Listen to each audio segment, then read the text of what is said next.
My husband told his secretary to fire me. She went silent, then said, "Sir, your wife sold 60% of the company. Your removal took effect 3 days ago." That was the moment he realized he married the wrong woman. Dominic Reed's phone slammed down hard on the marble desk. The sound was sharp and brittle, like something had just shattered for good. "Claire," he said, "go to HR right now and process Elena Mercer's termination." When he said it, his eyes were fixed on the glittering city skyline beyond the floor-to-ceiling windows. He didn't look at me once.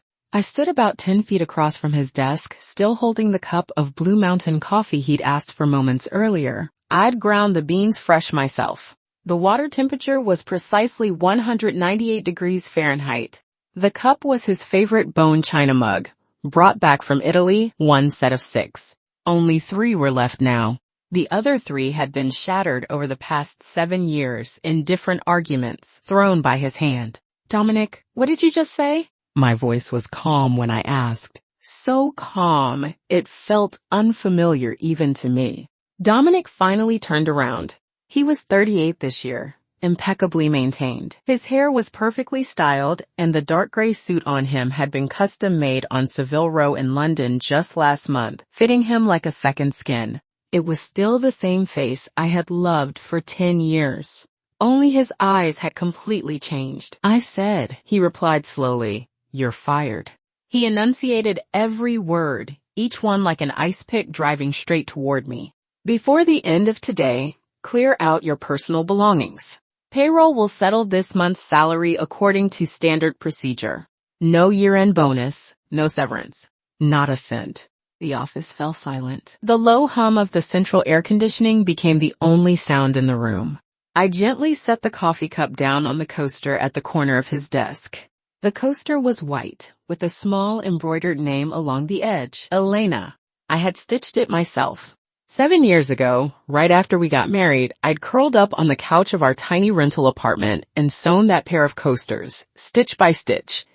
He'd said, "Elena, your name looks beautiful like this." He'd said that when we had our own company one day, my name would be printed on the share certificates. He'd said we'd have 2 kids, one like me, one like him. He'd said a lot of things. I remembered all of them. "Why?" I lifted my head and looked him straight in the eyes. Dominic smiled. It was a smile filled with disdain, the corner of his mouth lifting slightly, but his eyes completely cold. "Why?" He walked back behind the desk, sat down, and leaned into the leather executive chair. He'd bought that chair 3 years ago. It cost about $25,000. Back then, the company had just secured its first major round of funding. He'd dragged me to a furniture showroom, tried chairs for 3 hours straight, and finally picked this one. He'd said, "Elena, I'm going to build you an entire business empire from this chair." "Elena," he said now, tapping his fingers lightly on the desk, "you've been with the company for 7 years. You worked your way up from a junior admin to chief of the executive office. Haven't I given you enough? Your salary is twice the market rate. Your position puts you in the core management team. You drive a $90,000 Mercedes provided by the company. And the $30,000 for your mom's surgery last year, that came straight out of my personal account. I've done right by you. But you're no longer suitable to stay at this company." He spoke slowly, as if reading out a sentence already decided. Listening to him, I suddenly felt like laughing. Really? 7 years. I'd been 23 when I started the business with him. I slept in a basement for 3 months, lived on instant noodles for an entire year, drank myself into a stomach hemorrhage at client dinners, and ended up hospitalized. When the company was at its worst, I emptied all my savings, plus the money my mom had set aside for my wedding, $60,000 in total, just so he could make payroll. He'd said, "Elena, when the company goes public, I'll make you the most glamorous boss's girl in the world." He'd said, "In this lifetime, I, Dominic, will never let you down." The company had been public for 3 years now. Its market value had grown from $50 million to over $4 billion. I'd become chief of the executive office. Sounds impressive, right? But only I knew that this role was nothing more than a cage he'd built for me. A gilded cage. Dominic. For the first time ever in this company, I didn't use his usual nickname. Are you sure you want to fire me? He laughed again. This time, out loud. Elena, do you really still not understand the situation? He stood up, walked around the desk, and stopped in front of me. There was a faint scent of cologne on him. I'd picked it out myself. This company is called the Dominic Group. Dominic is my name. I'm the founder, the chairman, the one in actual control. If I want someone gone, they're gone, including you. When he said those last 3 words, he was standing very close. Close enough that I could see the faint lines at the corners of his eyes, the same place I used to love kissing. I hold 42% of the company's shares, I said softly. According to the bylaws, removing a core executive requires a board vote. I'm a board member myself. Do you really think the board would agree to you firing your own Elena for no reason? The office went quiet again. The smile on Dominic's face slowly faded. He took a step back and looked me over again. That look wasn't for a stranger. It was for a foolish, overconfident opponent. You're Elena? He repeated the words, then shook his head. Elena, did you forget? 3 months ago, I had my lawyer send you the divorce papers. You're the one who dragged it out and refused to sign. But that's fine. After 2 years of separation, the court can grant it anyway. As for the board, he turned, walked back behind the desk, pulled a document from the drawer, and casually tossed it onto the surface. These are last week's board meeting minutes. The proposal to remove you as chief of the executive office, 7 directors present.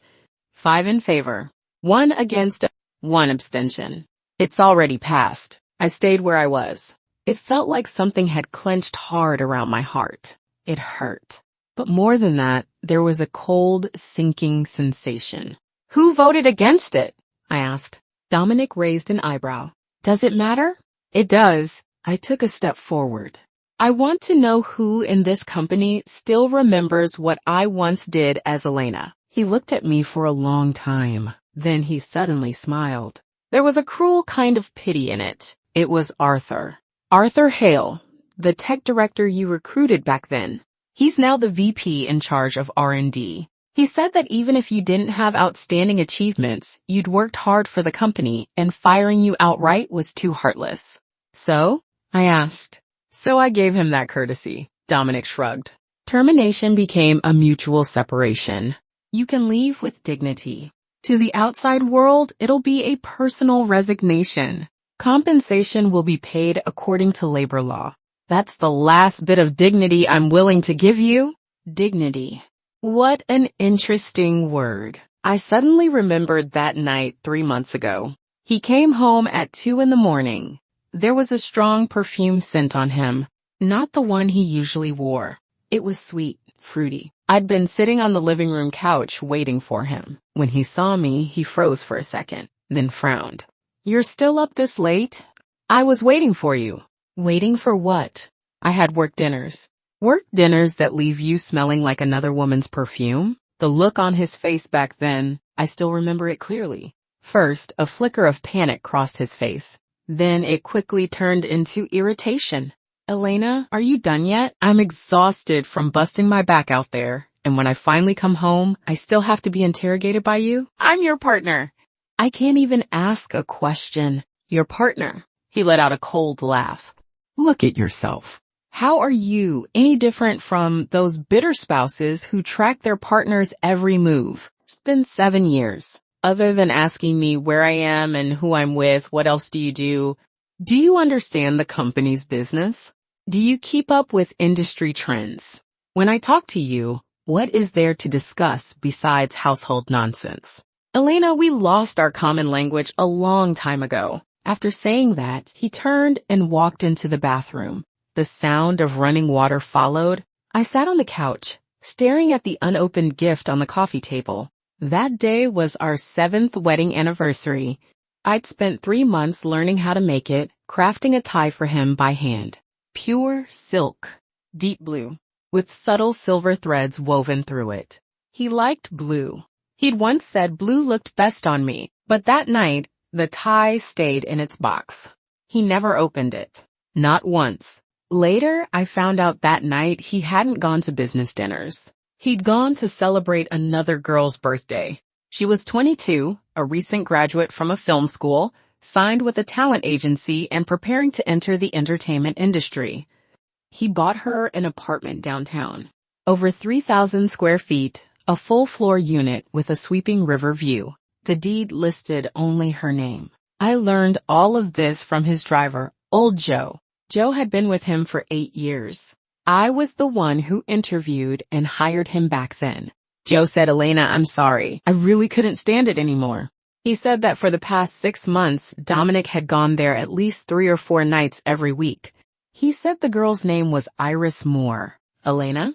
Dominic's voice pulled me back to the present. "I'm talking to you." "I know," I said, lifting my head to look at him. "I heard you. You said you'd let me leave with dignity." "Yes." "What if I don't want that dignity?"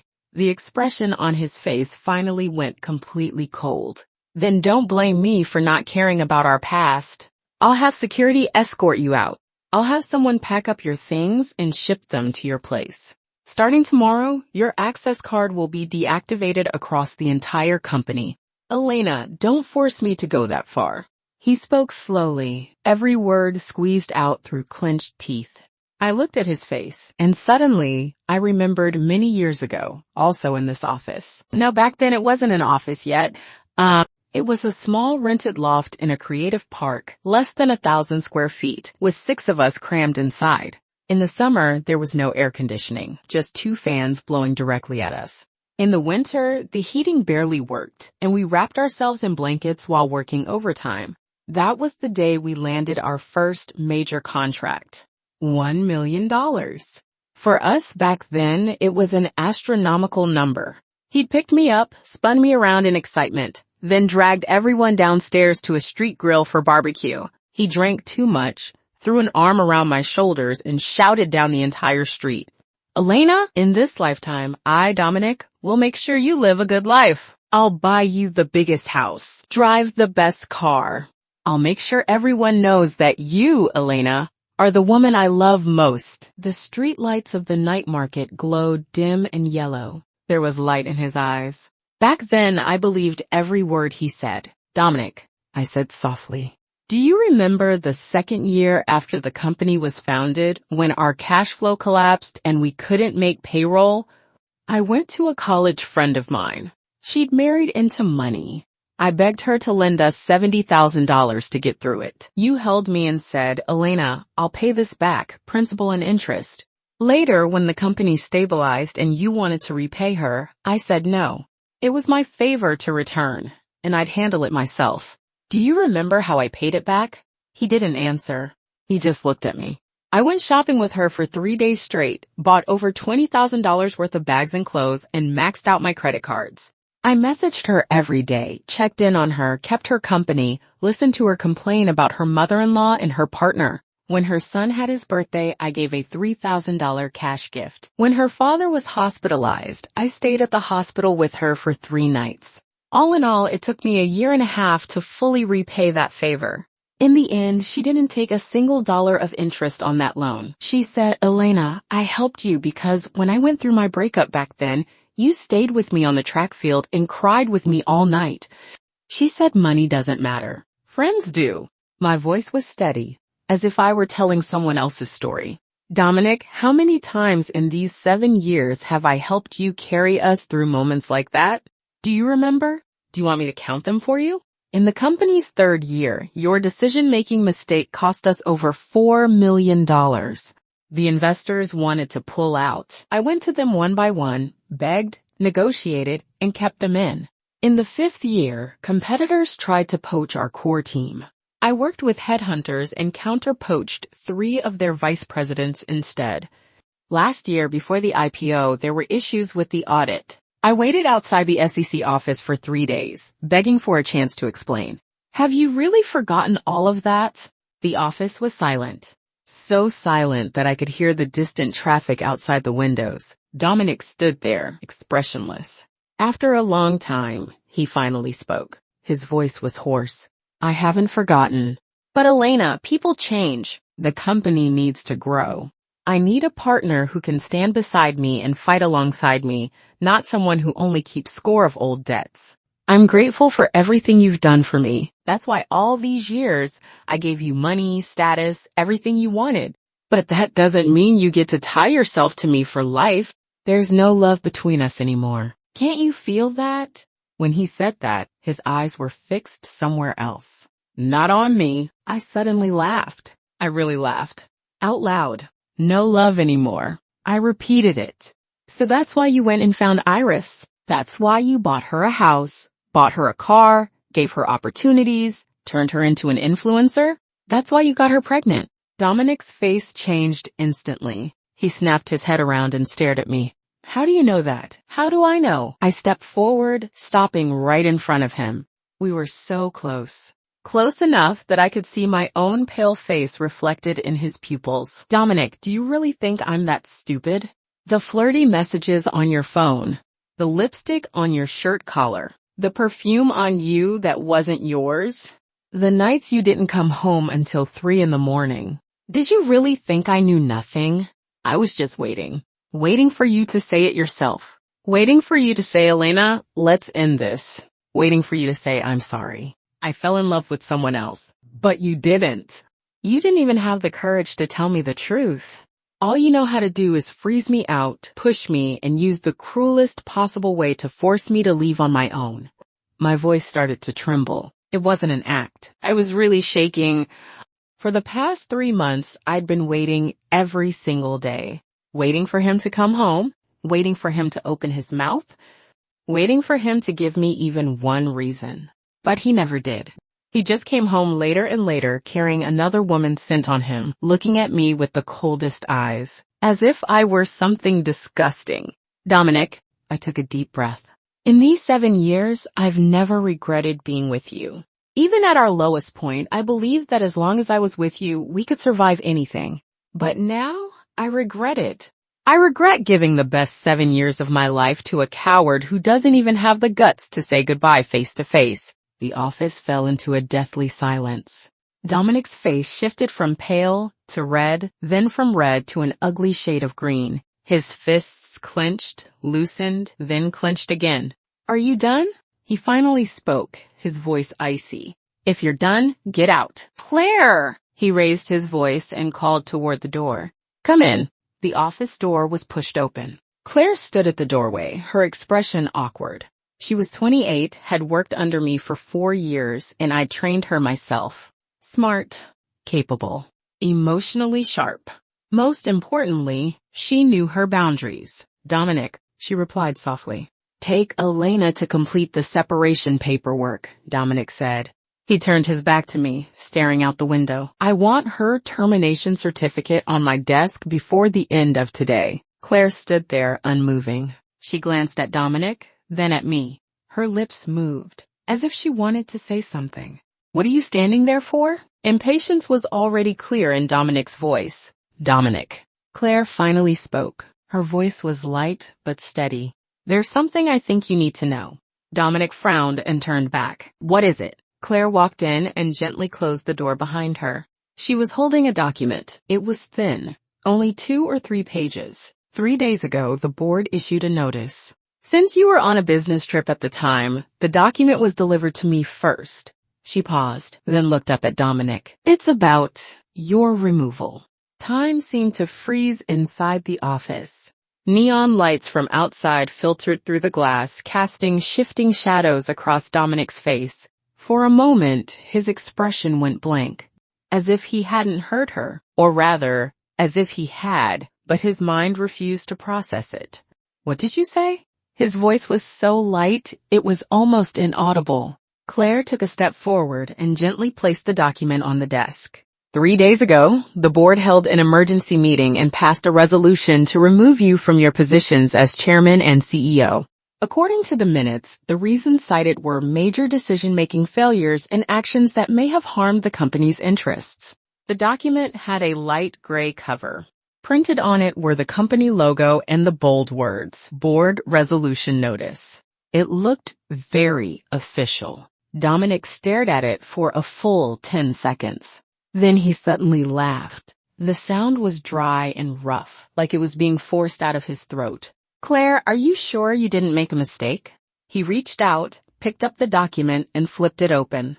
I'm the company's largest shareholder, holding 42%.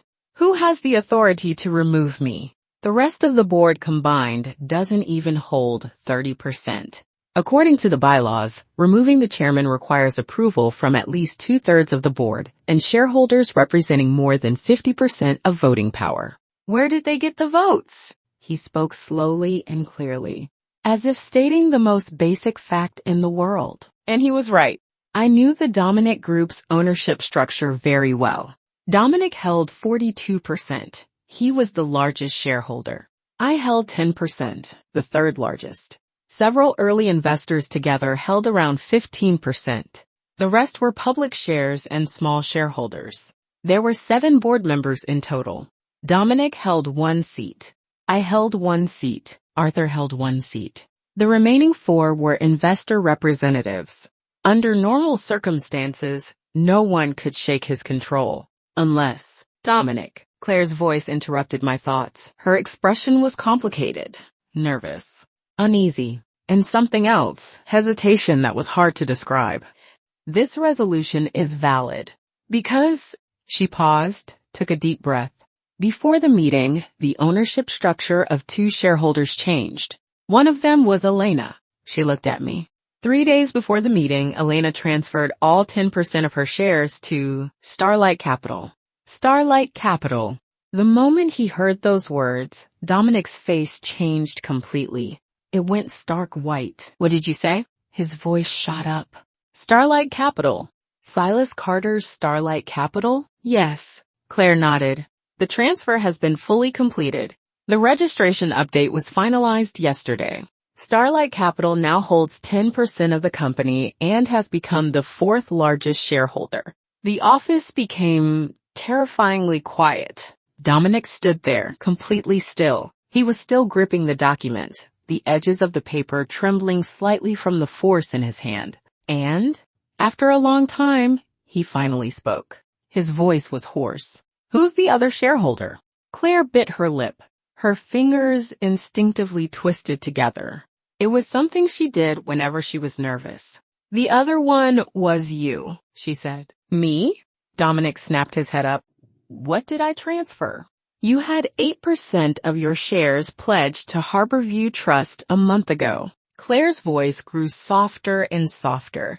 According to the pledge agreement, if the share value fell below the warning line and you were unable to provide additional collateral, Harborview Trust had the right to dispose of those shares. And last week, because of certain negative rumors, the company's stock price dropped by more than 20%. 3 days ago, the same day the board met, Harborview Trust formally notified the company that the 8% stake had been sold through a block trade to...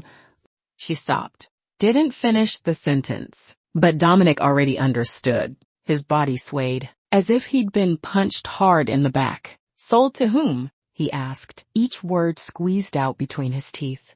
Claire was silent for a few seconds. Then she quietly said 4 words. Starlight Capital. The only sound left in the office was the hum of the air conditioning, a low, mournful noise. Dominic stood there, his face paper white. He slowly loosened his grip. The document slipped from his hand and fluttered to the floor, pages spreading out to reveal dense lines of clauses. So, he said, his voice rough like sandpaper. So Starlight Capital now holds 18% of the company? Yes. Claire lowered her head, not daring to meet his eyes. Plus the 5% they already owned, that makes 23% in total. And you, she hesitated. Your stake has dropped from 42% to 34%. 34%. The number stabbed straight into Dominic's chest like a knife. He staggered back a step, bracing himself against the edge of the desk to stay upright. No, that's impossible. He shook his head, as if trying to shake off a terrifying thought. The share pledge, only Jake at Harborview Trust and I knew about it. He promised me he wouldn't dispose of it lightly. Unless the stock price fell below the warning line, and I failed to add collateral within 3 trading days. But no one notified me. He suddenly looked up, staring straight at Claire. No one notified me. Claire's shoulders trembled slightly. The notice was sent, she said quietly. 3 days ago, Harborview Trust's legal department sent the notice to the company email. But at the time, you were on a plane. Your phone was turned off. After landing, you went straight to Iris. By the time I saw the email, it was already the next morning. I called you, but you didn't answer. When I called again later, you said matters like that should be handled by finance and told me not to bother you. Her voice grew smaller and smaller until it was barely audible. Dominic stood there as if all the strength had been drained from his body. He remembered now. 3 days ago, he really had been on a plane. He hadn't gone on a business trip. He'd gone to accompany Iris to a fashion event in New York. She'd said she wanted to see him when she walked the red carpet, so he went. After landing, her car was already waiting at the airport and took him straight to the hotel. That night, they stayed at a 5-star hotel in Midtown Manhattan. The suite cost over $8,000 a night. Outside the window was the dazzling city skyline. She'd scattered rose petals in the bathtub and lit scented candles. She'd said, "Dominic, look how beautiful it is here." She'd said, "When we get married, we should buy a place like this, wake up every day to this view." He'd said, "Okay, whatever you want." That night, he turned off his phone. No one could reach him. So, Dominic's voice was shaking. So now Starlight Capital holds 23% plus the other shareholders. Enough. He suddenly cut himself off. Then he slowly lifted his head and looked at me. His eyes were bloodshot. Thin red veins spread across the whites like a spider web. "You knew all along, didn't you?" he asked me. His voice was very soft, but it carried a near feral hatred. "You knew I would pledge my shares? You knew the stock price would fall. You knew Starlight Capital was waiting to swoop in. So you deliberately transferred your shares to them." "Elena," he took a step toward me. "Were you calculating against me from the very beginning?" I stood there, unmoving. I didn't answer. I just looked at him. Looked at the man I'd loved for 10 years and hated for 3 months. Looked at the expression on his face, shock, anger, despair, and disbelief all tangled together. And inside me, there was only calm. No satisfaction. No sense of revenge. Just a deep, bone-weary exhaustion. Like running a very long road, finally reaching the end, only to find there was nothing there. Just desolation. "Dominic," I said softly, "do you remember what I said to you 3 months ago, the day you had your lawyer send me the divorce papers?" He didn't answer. He just stared at me. I said, "Dominic, in these 10 years, I've never asked you for anything. But that day, I asked you for one thing. Give me 3 months. For 3 months, don't force me to sign the divorce papers. After 3 months, if you still insist on ending it, I'll sign. I'll leave with nothing. I won't take $1. When I said those words, I was on my knees. Really on my knees? In my entire life, Elena, had never knelt to anyone. Not my parents. Not my teachers, not my clients, but I knelt before him. Knelt before the man I had loved for 10 years, begging him for 3 months. What expression did he have back then? I remembered. He frowned, his face full of impatience. "Elena, what kind of trick are you trying to pull now?" "I'm not playing tricks." I looked up at him, tears streaming down my face. I just want to try one more time, to see if we can go back to how we used to be. "Dominic, I'm begging you. Just 3 months. If after 3 months you still feel there's no love between us, I'll let go. I promise I won't cling to you anymore." He looked at me for a long time. Then he sighed. "Fine, 3 months it is. But Elena, let me be clear. For these 3 months, I won't come home. I don't want to keep fighting with you. And during these 3 months, don't look for me. Don't call me. Don't interfere with my life. Can you do that?" I nodded. I nodded desperately. "Yes, I can." "Good." He turned around, picked up his coat from the couch. Then it settled. "In 3 months, I'll come find you to sign." He left.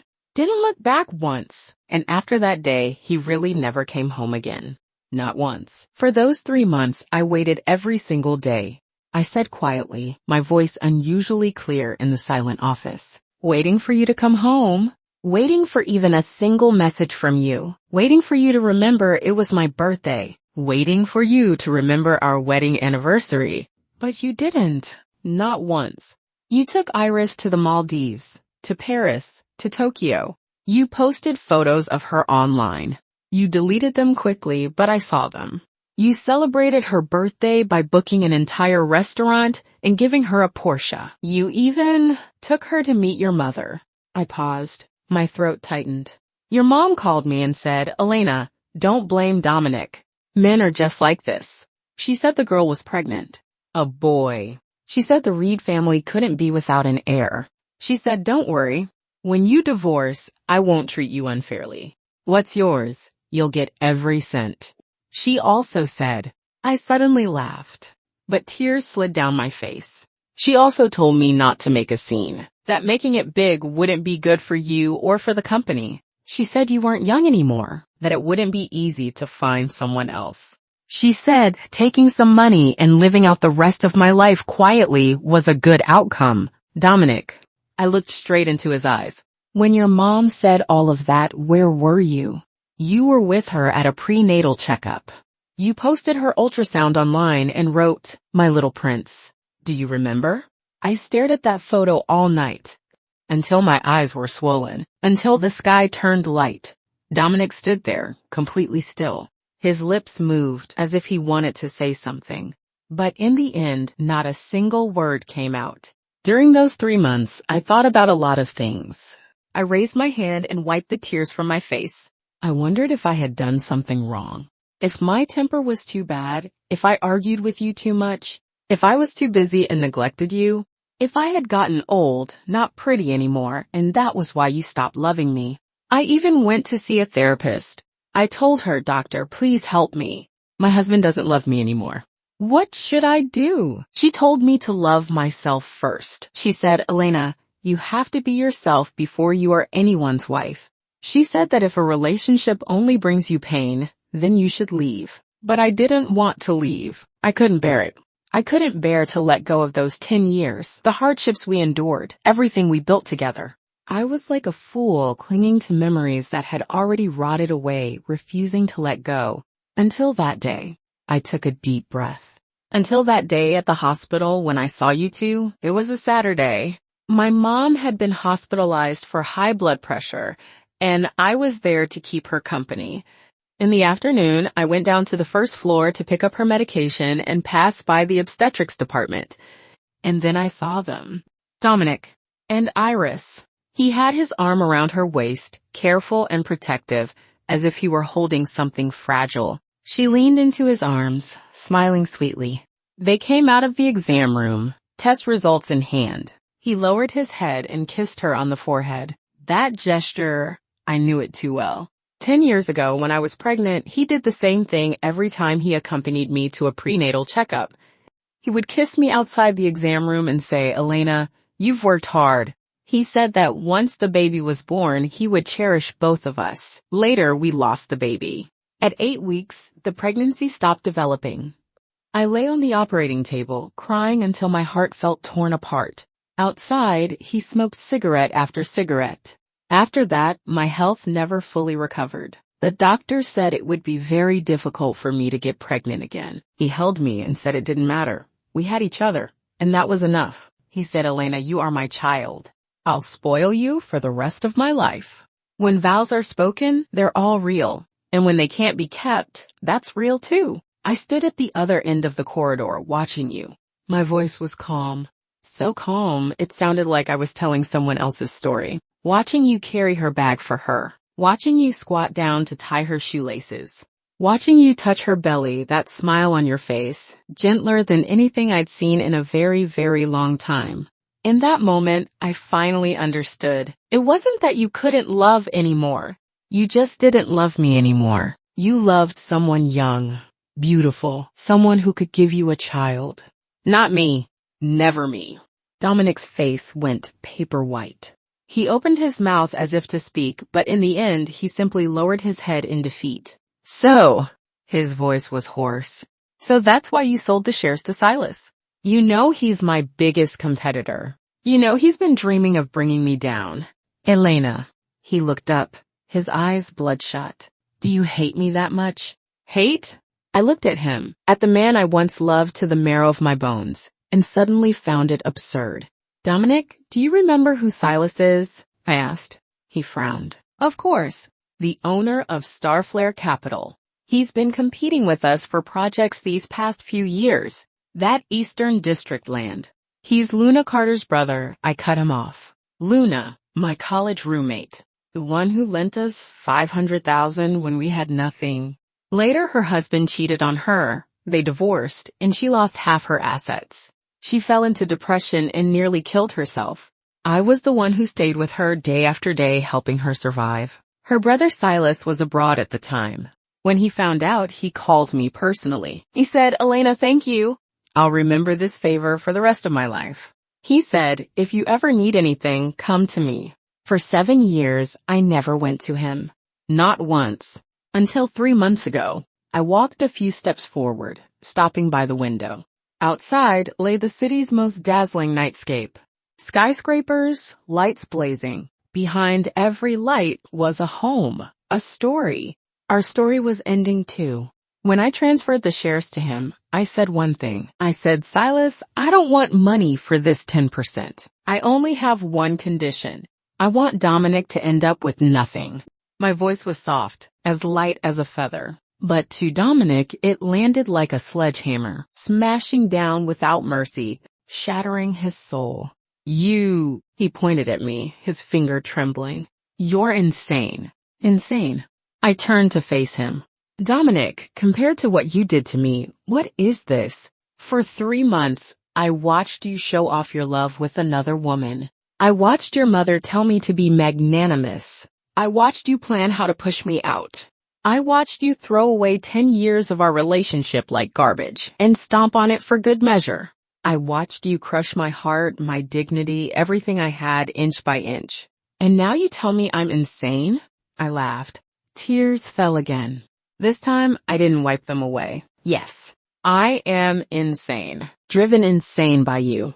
The office fell into a deathly silence. Dominic stood there, completely drained. Slowly, he bent down and picked up the document from the floor. He flipped through it page by page, reading carefully, as if searching for a loophole. Some chance to turn things around, but there was none. Black and white, perfectly clear. Board resolution, removal of the chairman and CEO effective immediately. 7 signatures at the bottom.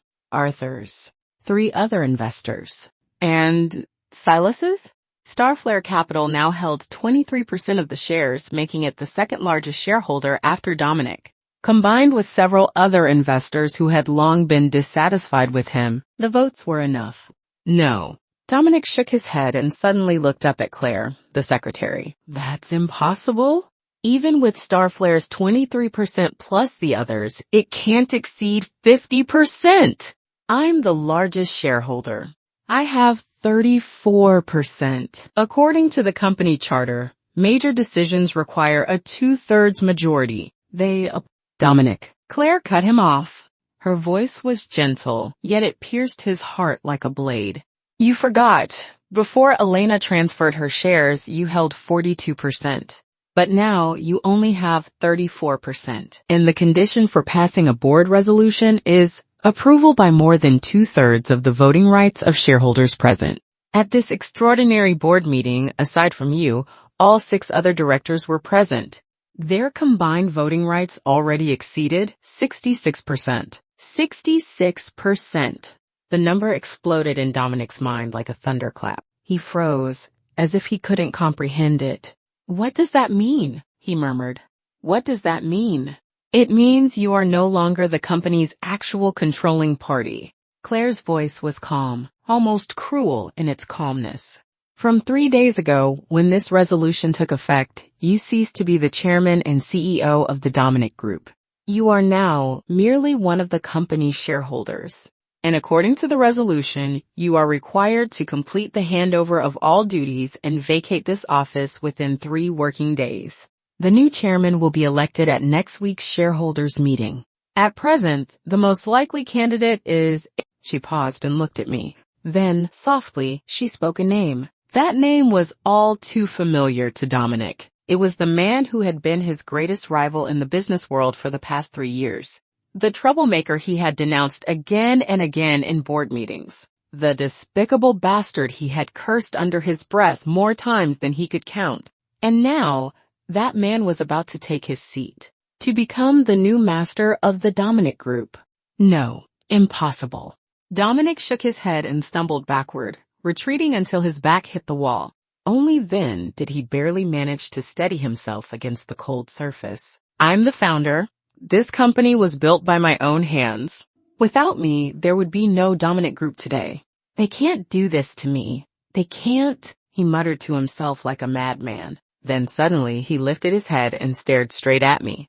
In those eyes, hatred, fury, madness, and despair. Elena. His voice was hoarse, like air forced through a broken bellows. Did you start something with him long ago? Did you? I didn't answer. I just looked at him quietly, at the man I had once loved, then hated, and now felt nothing but pity for.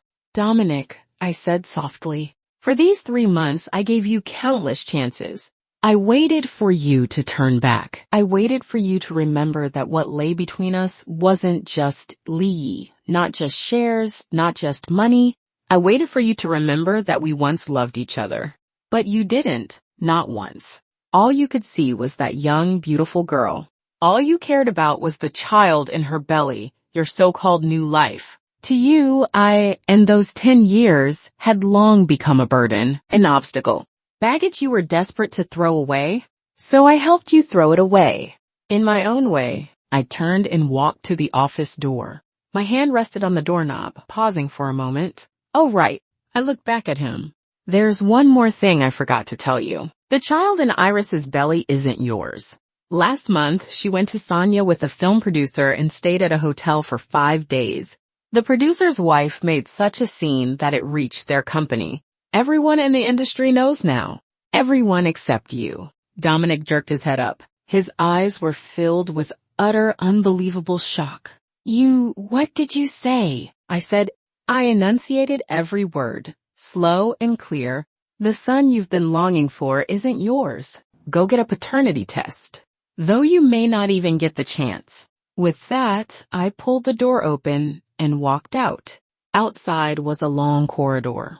The lights were bright, almost blinding. I walked forward step by step. My high heels struck the marble floor, crisp and sharp, like a countdown, step by step, toward the end. Behind me, from inside the office, came Dominic's heart-rending roar, like a trapped beast, howling in despair. I didn't turn back. Not once. Because I knew that from today on, this man, these 10 years, and everything here were finished. The elevator descended to the first floor. I stepped out of the building.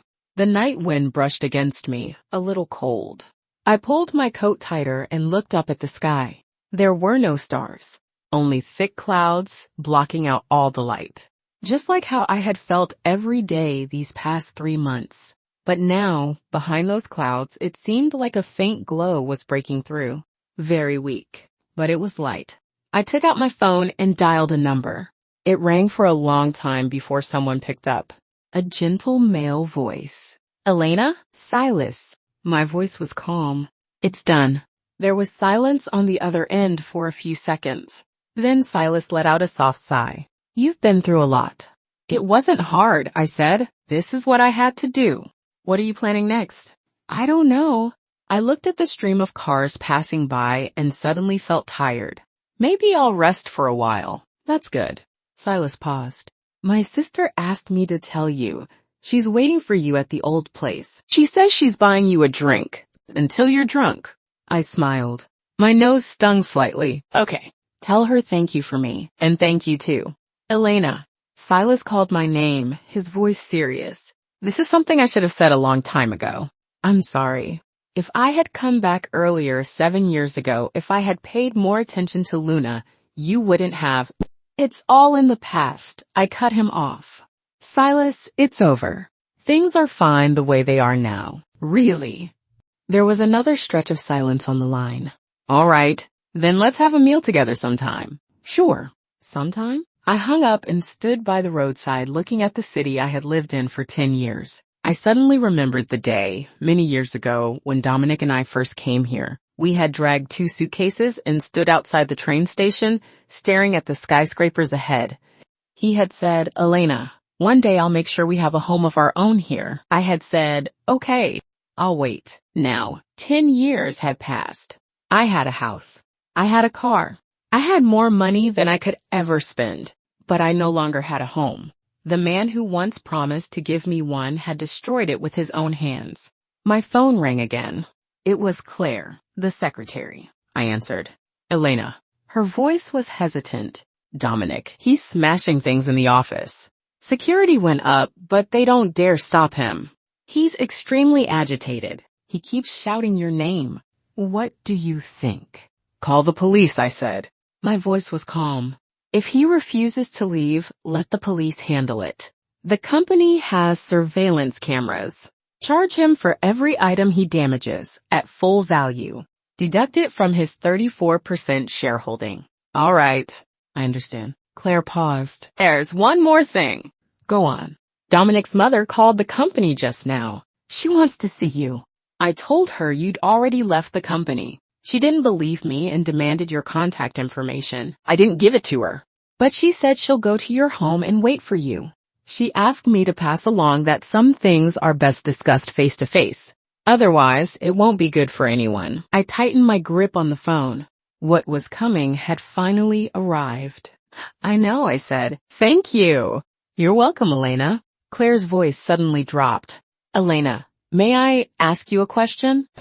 "Go ahead." "Did you already know that Dominic would end up like this?" I stood on the street, watching the neon lights slowly flicker on in the distance. After a long time, I spoke softly. "Claire, in the business world, no one wins forever. But at the very least, we can choose not to lose so disgracefully. Everything that happened today was his own choice. He walked this road himself. No one forced him." There was a long silence on the other end. "I understand. Then, Elena, will you ever come back to the company?" "No," I said.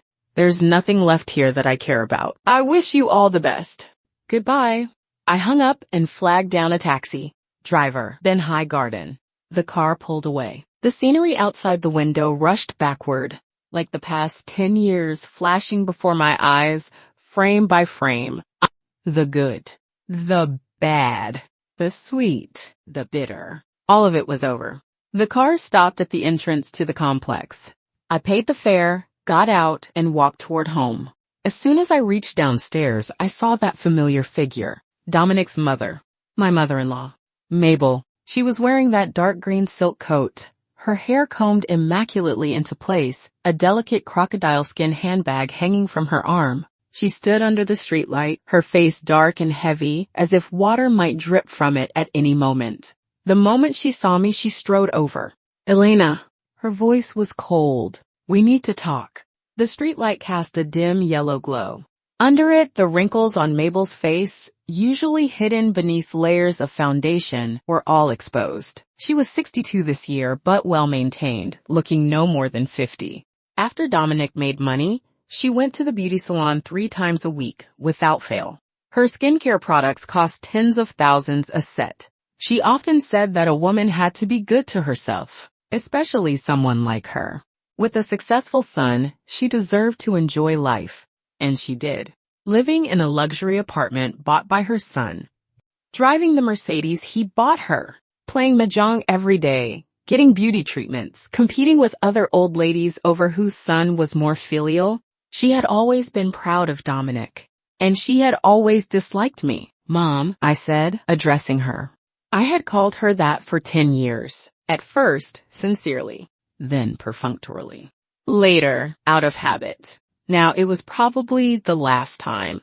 "Don't call me that." Mabel cut me off, chin lifted high. "I can't afford it." I looked at her and said nothing, waiting for her to continue.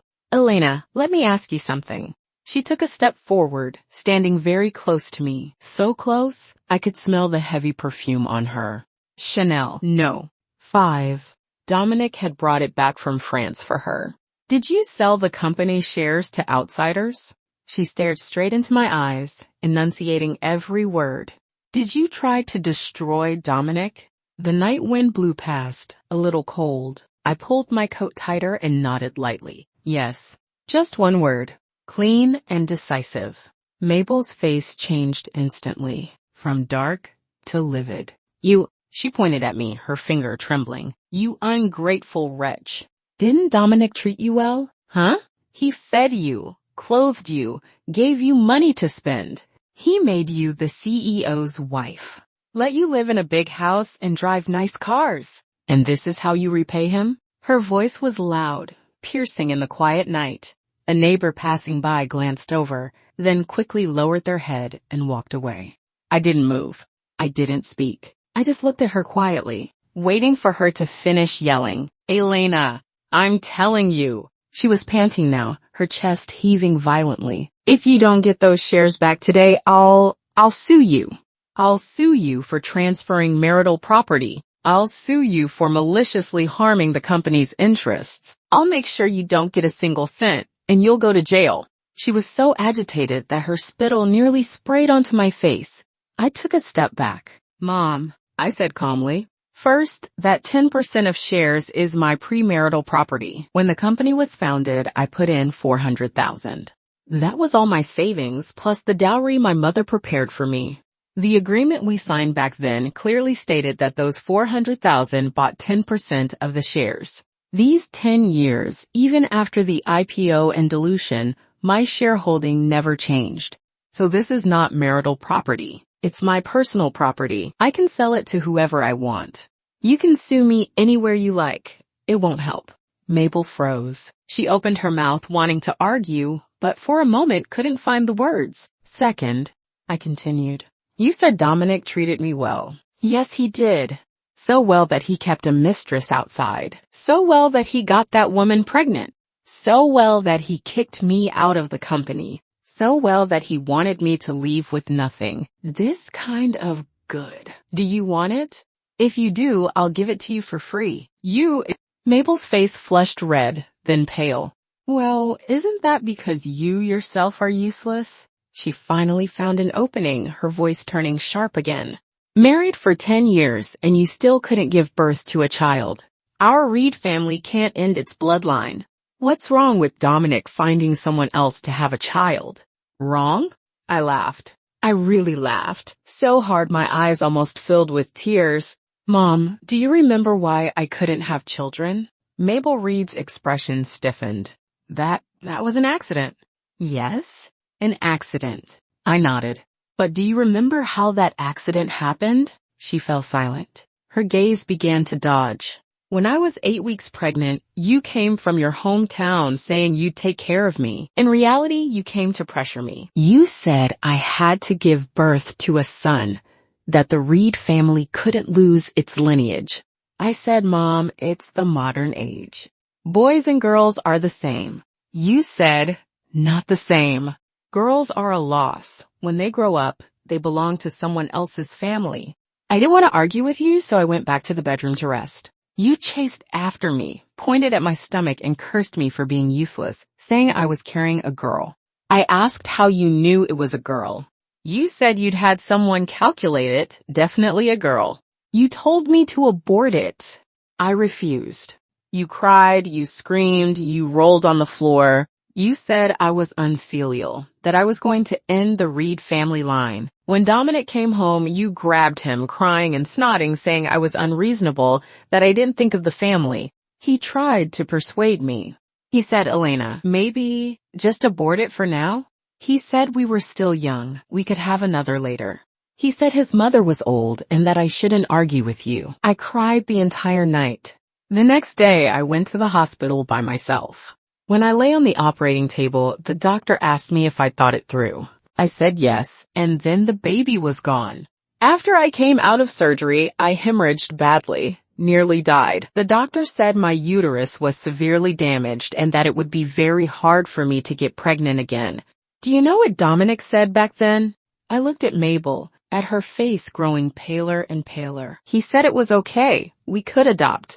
He said, Elena, you are my child. I'll cherish you for the rest of my life. When he said those words, You were right there. You cried harder than anyone. You said it was all your fault, that you were confused, that you'd harmed your grandchild. You said you'd never pressure me again, that whether I wanted to give birth or not was up to me. Mom? I took a step forward, beating her. Do you remember saying all of that? Mabel retreated until her back hit the lamppost. There was nowhere left to go. Her lips trembled, her eyes frantic, unable to meet mine. I was doing it for your own good. For my own good? I laughed. Forcing me to abort my child was for my good? Making it impossible for me to ever be a mother, was that for my good? And now your son finding another woman to give birth outside, is that also for my good? Mabel. For the first time, I called her by her full name. You're good. I can't afford it. And from today on, I won't take it anymore. With that, I turned and walked away. Elena! She shouted after me. Her voice was sharp, shrill, edged with sobbing. If you dare ruin Dominic, I'll die right in front of you. I'll jump off this building right now. I'll let everyone know you forced me to my death. I'll make sure you never have a moment of peace for the rest of your life. I stopped walking. I didn't turn around. Go ahead and jump, I said softly, calmly. Do you want me to call an ambulance for you? Or should I just call the funeral home? Behind me, Mabel's crying stopped abruptly. It was as if someone had grabbed her by the throat. She couldn't make a sound at all. After a long moment, all that came was her heavy, ragged breathing. What about me? I turned around and looked at her face twisted by rage and fear. Mabel, I've seen this routine of yours before, 10 years ago. When I was pregnant, you said if I didn't give birth to a son, you'd go die. After I miscarried, you said the Reed family line was finished, that there was no point in you living anymore, that you'd jump into a river. When Dominic's company ran into trouble, you said if your son went bankrupt, you'd drink pesticide. 10 years. How many times have you talked about dying? Did you ever do it? Not once. Because you're more afraid of death than anyone. Because you're more unwilling than anyone to give up the comfortable life you have now. So don't try to scare me. It won't work. I turned away and kept walking. Elena, she called out again. This time, her voice carried a plea. Elena, Mom knows she was wrong. Mom apologizes to you, okay? Don't hold this against Dominic. He was just confused for a moment. Come back, and we'll stand up for you. I'll make Dominic break it off with that woman. You two can live well together again, all right? Mom is begging you. Her voice grew weaker and weaker until it dissolved into muffled sobbing. In the quiet night, it sounded especially desolate. I didn't turn back, not even once, because I knew those tears weren't for me. They were for herself. For the life of luxury she was about to lose. For the son who might end up with nothing. For the vanity of being the mother of a CEO, something she would no longer be able to flaunt. But not for me. Never for me. The elevator doors opened. I stepped inside and pressed the button. The doors slowly closed, cutting off Mabel's crying from the outside. The elevator rose steadily. I looked at myself in the mirror. My face was pale, my eyes swollen and red. I looked a mess, but I also felt light, as if a 1,000-pound weight had finally been lifted. 10 years. At last, I no longer had to call her Mom. At last, I no longer had to endure her nitpicking, her cruelty, her unreasonable tantrums. At last, I no longer had to humble myself for a man, trying to please someone who would never truly like me. It felt wonderful. When I got home, I closed the door and leaned against it, letting out a long breath. The apartment was dark. I didn't turn on the lights. Only a sliver of moonlight spilled in through the window. I kicked off my heels and walked barefoot into the living room. The floor was cold, but real. I sat down on the sofa and picked up my phone. The screen lit up my face. There were dozens of unread messages on WeChat. Most were from colleagues at the company. Elena, did you really resign? Elena, Dominic, he lost it in the office. He smashed his computer. Elena, are you okay? Elena, wherever you go, I'll follow you. The last message was from Claire, the secretary. Elena, Dominic was taken away by the police. He lost control, hit a security guard, and smashed the front desk monitor. When the police arrived, he was still shouting your name. He said he had to see you. I stared at that message for a long time. Then I quietly deleted it. I didn't reply. There was no need. Between him and me, there was nothing left to say.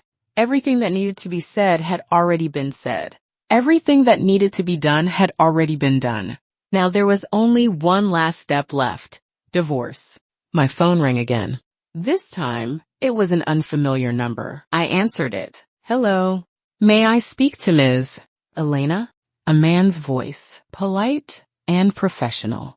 This is she. Hello, I'm Nathan, the legal representative for Dominic Group. Mr. Dominic has entrusted me to discuss the divorce with you. When would it be convenient for us to meet? I held the phone and suddenly smiled. Nathan, yes? Please relay a message to Dominic. I will sign the divorce agreement, but not now. When then? When he's done cleaning up his mess and actually has time, then he can come see me. And one more thing. Tell him I don't want the little bit of money he's throwing at me. What I want is for him to leave with nothing. Do you understand? There was a long silence on the other end. Ms. Elena, that demand may not be very realistic. Then there's nothing left to discuss, I said. Let him sue me. Whatever the court orders, I'll comply. But if he thinks I'll voluntarily sign away everything and walk out with nothing, he's dreaming.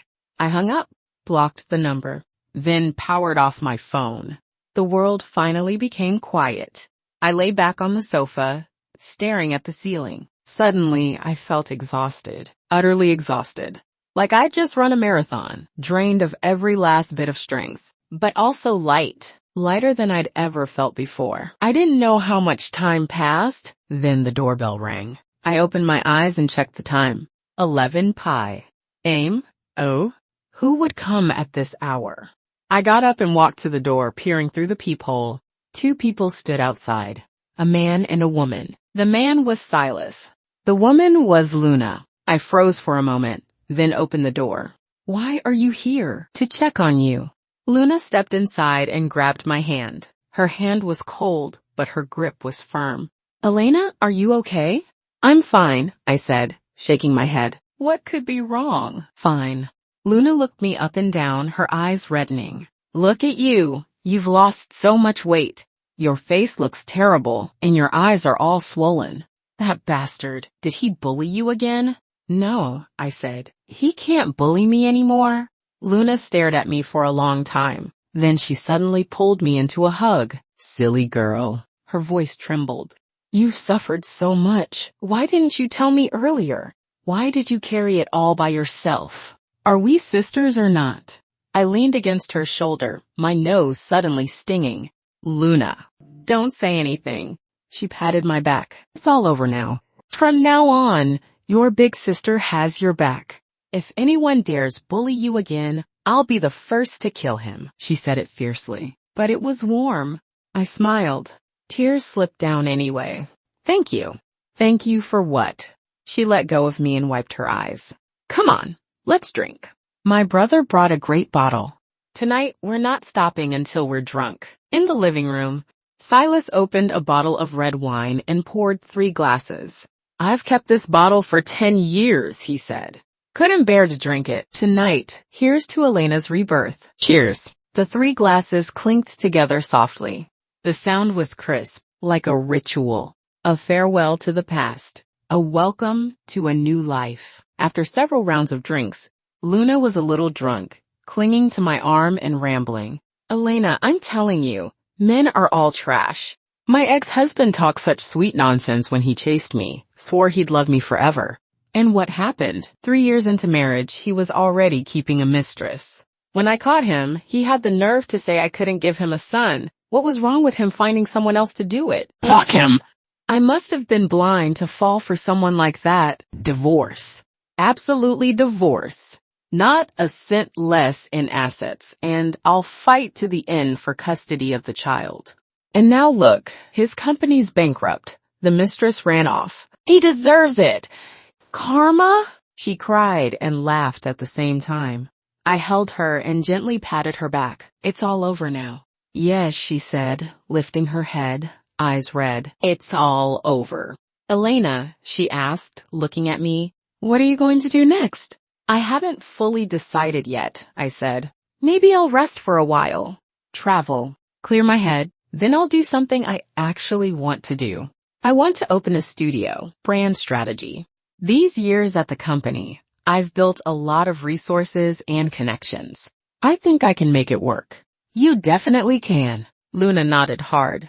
My brother said if you start a company, he'll invest. Just say how much. We're not short on money. I smiled and looked at Silas. Silas, thank you. But there's no need. I already owe you too many favors. This whole thing couldn't have gone so smoothly without you. That 10% of shares, I transferred them to you at market price. I've already received the money. For the rest, I want to rely on myself. Silas held his wine glass, gently swirling the liquid inside. Elena, do you know what I admire most about you? Silas asked. What? Your backbone, he said. 7 years ago for Dominic, you lowered yourself and begged Luna to lend you money. 7 years later, for yourself, you can return every cent of the money that was already in your hands. That kind of backbone, many men don't even have it. So helping you, I do it willingly, not to repay a favor and not for that bit of equity. It's because I think you're worth it. I looked at him, and suddenly, I felt like crying. Over the past 3 months, I had heard too many things. Mockery, pity, people telling me to be magnanimous, people calling me foolish. But no one had ever told me this. That I was worth it. Worth being loved. Worth being respected. Worth having a better life. Thank you, I said. My voice caught in my throat. Really? Thank you. All right, enough with the thank yous. Luna cut in, raising her glass. Come on, drink. Tonight, we're not stopping until we're drunk. All right, not stopping until we're drunk. That night, we drank a lot, talked a lot, cried a lot, and laughed a lot. Luna said that after her divorce, she'd gone to many places and met many people. She said the world was big and there were plenty of men. No need to hang yourself on one tree. She said, Elena, you have to look forward. You have to live better than him. 100 times better, 1,000 times better. Make him regret it. Make him jealous. Make him live in regret for the rest of his life. I said, okay, I promise you, I'll live well, better than anyone. At 2 a.m, Silas helped the drunk Luna leave. I walked them downstairs. Luna hugged me and refused to let go. Elena, you have to be good to yourself. I will. Call me often. Okay. Don't cry alone anymore. I won't. Good girl. She patted my head just like when we were kids. Then Silas half carried, half dragged her into the car. The engine started and the car slowly disappeared into the night. I stood under the streetlight, watching the taillights fade away. Then I turned and went home. The next few days were very quiet. Dominic didn't contact me again. Neither did his lawyer. Mabel, however, came several times. She waited for me downstairs, blocked me at the compound gate, even tracked me down at the cafe I often went to. Every time, it was the same words, begging me to forgive her, begging me to spare Dominic, begging me for the sake of 10 years of marriage to help him one last time. She said Dominic knew he was wrong. She said the girl had already had an abortion and left the city. She said as long as I was willing to come back, Dominic would definitely change, and we could go back to how things were before. Every time I just listened. I didn't argue. I didn't respond. When she finished, I would ask, is there anything else? If not, I'm leaving. Then I would turn around and walk away. After a few times, she stopped coming. She probably realized it was useless. A week later, I received a court summons. Dominic had filed for divorce. The reason stated was irretrievable breakdown of the relationship, requesting division of marital property. I held the summons and looked at it for a long time. Then I smiled. So he had finally taken this step. Good. Saved me the trouble of looking for him.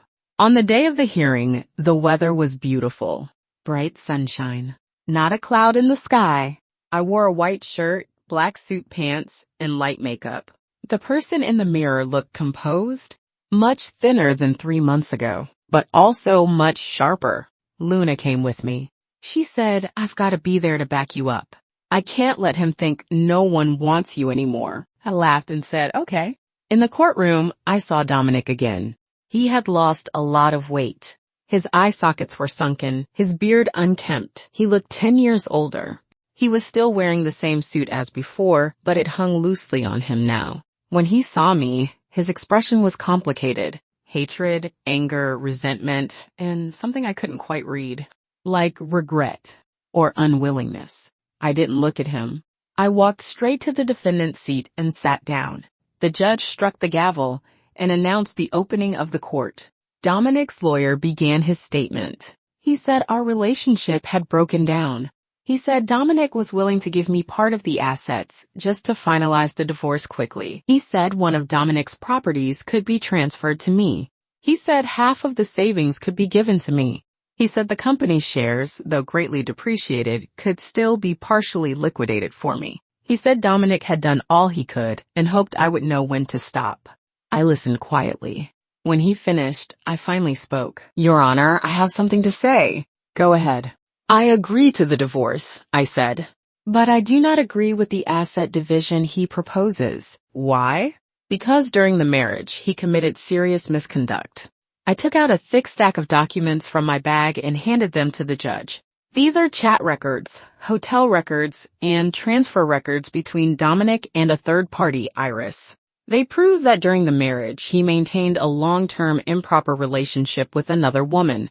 These are records of his purchases of property, vehicles, and luxury goods for the third party, totaling over $20 million.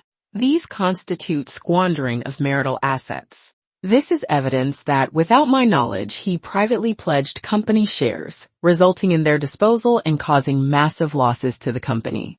These are recordings and chat records showing that during the marriage, he repeatedly subjected me to emotional abuse and psychological pressure. This is a medical diagnosis issued by the hospital, proving that due to long-term mental oppression, I developed moderate depression. All of these are evidence of his serious fault. I finished in one breath, then looked at Dominic. His face was deathly pale. He stared at me as if seeing me for the first time. So, Your Honor, I request the following. First, approval of the divorce. Second, that Dominic, as the party at fault, should receive a reduced share or no share of the marital property. Third, due to the severe emotional damage his misconduct caused me, I request emotional distress compensation of $5 million. Fourth, I request that he leave the marriage with nothing. The courtroom fell silent. Dominic's lawyer opened his mouth, trying to refute, but in the end, he couldn't say a single word. The evidence was solid. The facts were clear. There was nothing to argue. The judge looked through the documents, then at Dominic, and struck the gavel. Court is adjourned for 30 minutes. The two parties may conduct final negotiations regarding asset division. In the waiting room, Dominic pushed the door open and walked in. His face was ashen, his eyes bloodshot. Elena, do you really have to be this ruthless? He asked hoarsely. Ruthless? I laughed. Dominic, compared to what you did to me, is this ruthless? When you made me abort our child, wasn't that ruthless? When you kept women outside, wasn't that ruthless? When you wanted me to leave with nothing, wasn't that ruthless? And now you're telling me I'm ruthless? Don't you think that's ridiculous? He stared at me, his chest heaving violently. It looked like he wanted to say something, but in the end, he simply lowered his head in defeat. Elena. He called my name, his voice suddenly soft. I know I was wrong. I really know I was wrong. Give me one more chance, please. Let's start over. I promise I'll treat you well for the rest of my life. Let's not divorce, okay? He walked toward me, reaching for my hand. I stepped back and avoided him. Dominic? I looked at him, at the man I once loved to the bone, at the pitiful, servile, nauseating figure he had become. My heart was ice cold. It's too late, I said. From the moment you got that girl pregnant, there was no way back for us. From the moment you made me abort our child, we were finished. From the moment you tried to make me leave with nothing, all that remained between us was hatred. Now you say you know you were wrong. You say you want to start over. But Dominic, on what grounds should I forgive you? Because you took away my right to become a mother? Because you destroyed every illusion I ever had about love? Because you made these 10 years of my life a joke? Why? My voice suddenly rose. Let me tell you this, Dominic. I will not forgive you. In this life, the next life, and the one after that, I will never forgive you. I want you to remember, it was you who destroyed all of this with your own hands. It was you who ruined our 10 years of love. It was you who pushed me to the opposite side of you. Everything that's happening now, this is what you deserve. You asked for it. The last 3 words were spoken very softly, as light as a feather, but when they reached his ears, they were like a blade, driving straight into his heart. He stood there, unmoving, like a statue. After a long time, he slowly lifted his head. There were tears in his eyes. Elena, don't call me. I cut him off. From today on, we're even. You take your wide sunlit road. I'll walk my narrow bridge. For the rest of this life, don't ever see me again. With that, I turned around, pulled the door open, and walked out. Outside, the sunlight was perfect. Luna was waiting in the corridor. When she saw me, she hurried over. How did it go? He didn't agree, I said, but the judge will rule. The evidence is solid. He can't get out of it. That's good. Luna let out a breath of relief and linked her arm with mine. Come on. I'm treating you to a meal to celebrate your rebirth. Okay. I nodded and walked out with her. At the doorway, I turned back and took one last look. Dominic was still standing in the waiting room, his back to me, his shoulders trembling slightly, as if he were crying. But I no longer cared. Truly. I didn't care anymore. 3 days later, the judgment came down. The divorce was granted. As the party at fault, Dominic received 30% less in the division of marital assets. Combined with the assets he had already squandered, I ultimately received 70% of the property under his name, including 3 properties, 2 cars, and a portion of cash. As for the company shares, since they had already been transferred and no longer fell under marital property, they were not subject to division. Dominic refused to accept the ruling and filed an appeal. But the second trial upheld the original judgment. He was completely left with nothing. The day I received the divorce certificate was sunny. Standing outside the Civil Affairs Bureau, looking at the small green booklet in my hand, everything suddenly felt unreal. 10 years of marriage. Just like that, it came to an end. Luna drove over to pick me up. Come on. I'm taking you somewhere. Where? You'll see when we get there. The car drove on for a while, finally stopping in front of a studio. It wasn't big, but it was exquisitely decorated.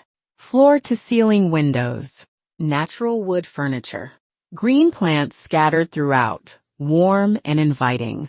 On the sign by the door was a line of words, Elena Brand Strategy Studio. I froze. This is a gift for you. Luna took out a key from her bag and placed it in my hand. My brother paid for it. I did the legwork. Took us half a month to find this place. Do you like it? I looked at the door, at my own reflection in the glass. My nose suddenly stung. I like it, I said. I really like it, as long as you like it. Luna hugged me. From today on, Elena, you belong to yourself. Do whatever you want. Go wherever you want. Love whoever you want. You're free. Free. Those 3 words were like a beam of light, shining into a dark corner of my heart. I tightened my grip on the key and pushed the door open. Sunlight poured in, illuminating the spotless floor, glittering brightly, like the future, like rebirth. That night, I posted a status update. No photo, just one sentence. 10 years felt like a dream in Yangzhou. When I woke up, I was finally free. After posting it, I turned off my phone and slept the first truly good sleep I'd had in 3 months. No nightmares, no sudden waking, no tears. I slept straight through until morning. A month later, my studio officially opened. Luna sent a flower basket with a note that read, "Congratulations to Elena. May your business thrive and fortune flow in." Silas came too, bringing a contract. It was his company's full brand strategy project, entrusted entirely to me. He said, "Elena, I believe in you." I said, "Thank you. I won't let you down." Business at the studio went better than I'd expected, probably because of Silas's recommendation, and probably because of the resources and connections I'd accumulated over the years. In the first month alone, I landed 3 projects. They weren't big, but they were a start. I was busy, out early, home late every day, but fulfilled. So fulfilled that I had no time to think about the past or about Dominic. He seemed to have completely disappeared from my world. Occasionally, I heard bits and pieces about him from others. They said his company had gone bankrupt and was fully acquired by Xingyao Capital. They said his mother was so angry she was hospitalized, cerebral hemorrhage, half paralyzed. They said he'd gone looking for Iris, but the girl had already taken his money and fled overseas. They said he was now working sales at a small company, drinking daily to entertain clients, living a miserable life. I listened without a ripple in my heart, like I was hearing the story of a stranger. It had nothing to do with me. 3 more months passed. My studio moved into a larger office building. The staff grew from just me to 5 people. The projects we took on became bigger and bigger. One day, while I was meeting a client, my phone rang. An unfamiliar number. I hung up and continued the meeting. After the meeting ended, the same number called again. I answered. Hello? May I ask if this is Miss Elena? It was a young woman's voice. This is she. Who is this? I'm Dominic's wife, she said. I froze for a moment. Then it hit me. Dominic had remarried. Is there something you need? I asked calmly. Dominic has been hospitalized. Late-stage liver cancer. The doctors say he has at most 3 months left. He wants to see you one last time. On the other end of the line, the woman's voice trembled with tears. He says he has something he wants to say to you in person. Please, could you come see him? I stood by the floor-to-ceiling window, holding my phone, looking out at the bustling city. After a long while, I spoke. I'm sorry, I said. I don't have time. Then I hung up, blocked the number, deleted it, all in one smooth motion, like throwing away a piece of trash that should have been discarded long ago. Outside the window, the sun was setting. Golden light bathed the entire city. It was beautiful. I lifted the coffee on my desk and took a small sip. Then I opened my laptop and went back to work. What's past should stay in the past. The road ahead is still long. I need to walk it well. Half a year later, my studio had gained a solid reputation in the industry. The full brand project for Silas's company was a huge success. Brand awareness increased by 40% and sales doubled. He came to me with the reports and said, Elena, you're a genius. I said it was because Silas gave me the opportunity. He said, don't call me Silas Carter. Just call me Silas. I smiled but didn't say anything. Luna said, my brother's interested in you. I said, don't be ridiculous. She said, I'm serious. Can you tell? The way he looks at you isn't the same as how he looks at others. I said, I'm not thinking about relationships right now. She said she understood, but not to lose faith in all men because of one scumbag. I said I hadn't. I just felt that being alone was actually pretty good, free, fulfilled. No need to please anyone. No need to wrong myself. Work when I want to work. Travel when I want to travel. Stay up late when I want to. Sleep in when I want to. This kind of life, I wouldn't even have dared to imagine it before. Now I do. That afternoon, I had an appointment with a client at a cafe to discuss work. After we finished, I walked past a shopping mall and noticed a dress in a display window. Dark green, silk, simple cut but with a strong sense of design. I stood there for a long time, staring at it. A sales assistant came out with a smile. Miss, if you like it, you can try it on. It's our new arrival, only one left. I hesitated for a moment, then went inside. Fit perfectly. The woman in the mirror looked radiant, healthier, slimmer than before. Sure enough, when your heart feels better, everything else follows. I swiped my card and bought it. Walking out with the shopping bag, my mood lifted for no particular reason. In the parking lot, just as I opened my car door, someone called out behind me, Elena? A man's voice, somewhat familiar. I turned around and froze. It was Dominic. He was sitting in a wheelchair, pushed by a caregiver. So thin he was, almost unrecognizable. Sallow skin, sunken eyes, a thin blanket draped over his legs. If not for his eyes, I might not have recognized him at all. "It really is you," he said. His voice was hoarse, like a broken bellows. "I've been looking for you for a long time." I looked at him, feeling utterly calm. No hatred, no resentment, not even pity, as if I were looking at a stranger. "Do you need something?" I asked. My tone was flat. "I just want to talk to you," he said, his eyes pleading. "Just for a moment, please. There's nothing left for us to talk about." I turned, ready to get into my car. "Elena!" He raised his voice suddenly, then burst into violent coughing. So intense, it sounded like his lungs might tear apart. The caregiver hurried to pat his back and offer him water. He waved her off, catching his breath for a long while before speaking again. I don't have much time left. The doctor says, at most 1 month. There are things I need to say.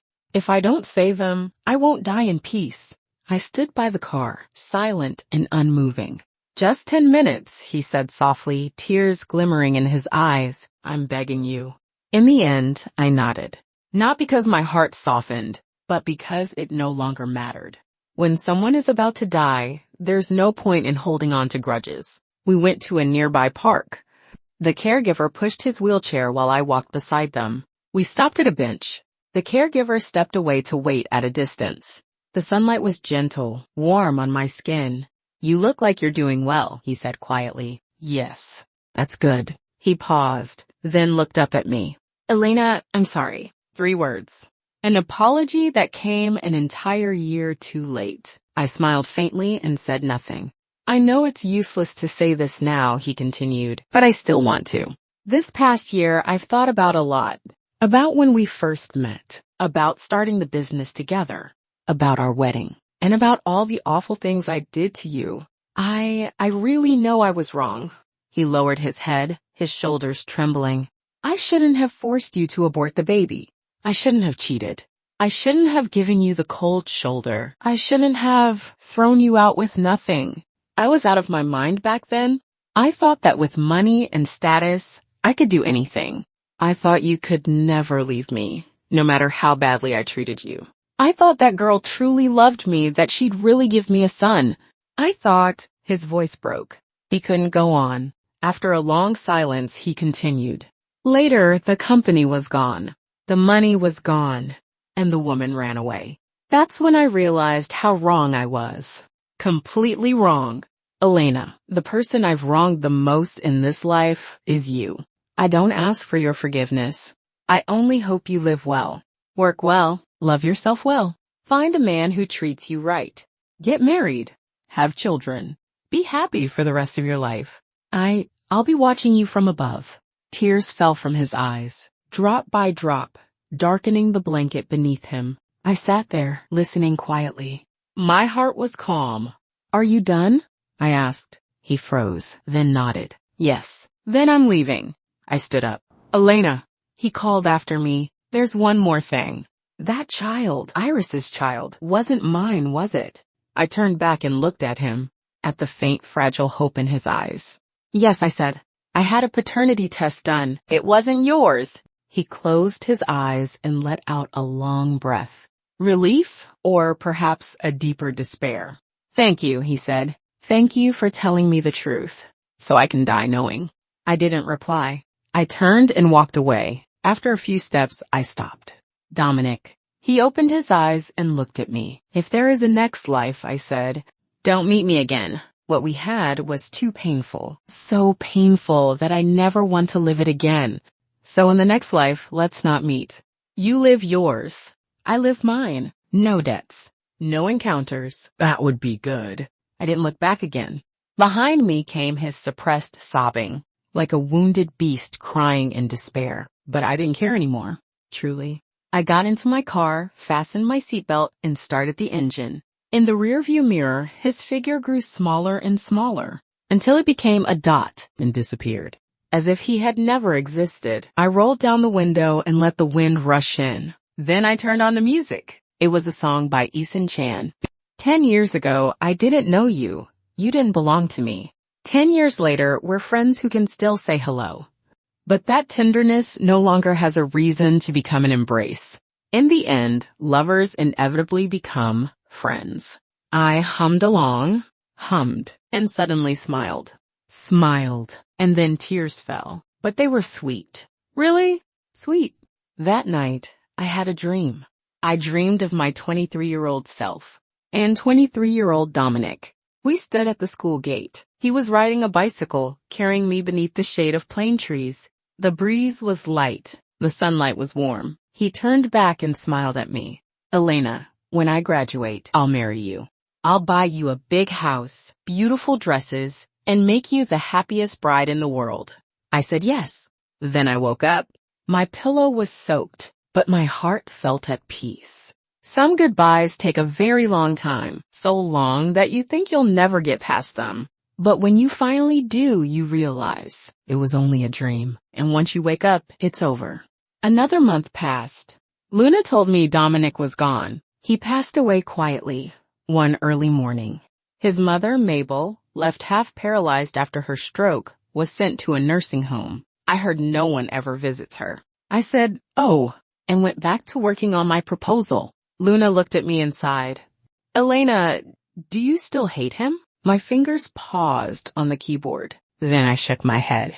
No, hating someone is exhausting. I just want to live well now. Live my own life properly. Luna smiled and patted my shoulder. That's right. Come on, let's celebrate the first anniversary of your rebirth. My treat. Order whatever you want. Okay, I smiled. Then I won't hold back. The restaurant lights were soft. The music was gentle. Luna and I sat by the window, watching the nightlights outside.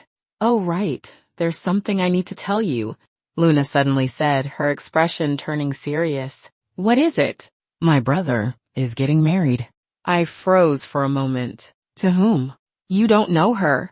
She's a pianist who studied abroad. She's very kind, very gentle, very quiet. I lifted my glass and took a sip of water. That's nice. Please give him my congratulations. Do you really mean that? Luna stared straight into my eyes. What else would I mean? I smiled. Luna, you don't seriously think I have feelings for your brother, do you? Don't you? She shot back. The way he's treated you these past 6 months, haven't you noticed? Every time you needed help, he was the first to show up. When your studio opened, how many clients did he bring you? When you were hospitalized, he stayed with you for 3 days and nights. Elena, I'm not forcing you. I just think my brother is genuinely good to you. And the way he looks at you, anyone can see it. I set my glass down and looked out the window. Outside, the city lights glittered. Behind every light was a story. Some stories had just begun. Some had already ended. Some ended before they ever truly began. Luna, I said softly, I know Silas treats me well, and I'm truly grateful to him. But gratitude isn't love. At least not yet. My feelings for him haven't reached that point. I need time. Time to completely step out of my last marriage. Time to relearn how to love someone. Time to understand what I truly want. If I accepted him now, just because I'm moved, just because I'm grateful, that would be unfair to him and irresponsible to myself. Luna was silent for a while, then sighed. You're right. I was too impatient. I just want you to be happy. I already am, I said, turning to smile at her. I have a career, friends, freedom. I eat when I want, sleep when I want, work when I want, travel when I want. This kind of life, I never even dared to imagine it before. Now I have it. And I'm content. Luna looked at me for a long time, then smiled too. All right. As long as you've thought it through. No matter what you choose, I've got your back. Thank you. I squeezed her hand. Having you as a friend is the greatest blessing of my life. Gross, she said, swatting my hand away, but her eyes were red. After dinner, Luna drove me home. Downstairs, just as I was about to get out of the car, she called my name. Elena. There's something I need to tell you. She hesitated. What is it? Before Dominic passed, he left you a letter. A letter? I froze. Yes. He asked his lawyer to pass it on. The lawyer gave it to me and asked me to give it to you at an appropriate time. I couldn't decide when, but I felt I should tell you. Whether you read it or not, that's up to you. She took a thin manila envelope from her bag and handed it to me. It was very light. There were no words written on it. I held it in my hand. My fingertips felt cold. I understand, I said. Thank you. Back home, I sat on the sofa staring at the envelope for a long time. In the end, I didn't open it. I stood up, went into the study, opened the bottom drawer, placed the envelope inside, and locked it. Some people, some things, are better left in the past. There's no need to dig them up again. Days passed. The studio business kept improving, and I grew busier by the day. One day I landed a major project, a full brand upgrade for a publicly listed company. The client had high standards, so I led the team personally. After a week of nonstop overtime, we finally completed the proposal.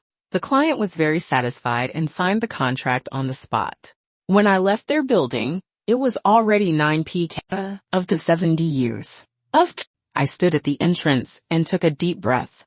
The night wind was cool, but it felt good on my face. Elena. A familiar voice came from behind me. I turned around and froze. It was Silas. He stood under a street lamp, wearing a dark gray trench coat, holding an umbrella.